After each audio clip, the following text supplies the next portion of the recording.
రైతు సంక్షేమం కోసం మా బాబు సాయి ప్రసన్న వెన్నెల పెళ్లి సందర్భంగా రిసెప్షన్ కోసం కేటాయించిన డబ్బుల్ని రైతు సంక్షేమం కోసం మిర్యాలగూడ రైతులందరూ బాగుండాలా, ఆ రైతు సంక్షేమం కోసం మనం డబ్బులు ఇవ్వడం జరిగింది.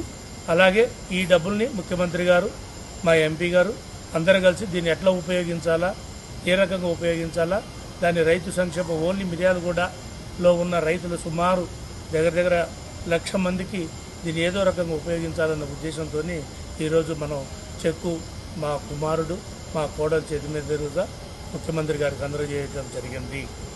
అలాగే దీన్ని మా మిర్యాలగూడ ప్రజలకి వినియోగించే విధంగా ఉండాలని మనస్ఫూర్తిగా కోరినాం.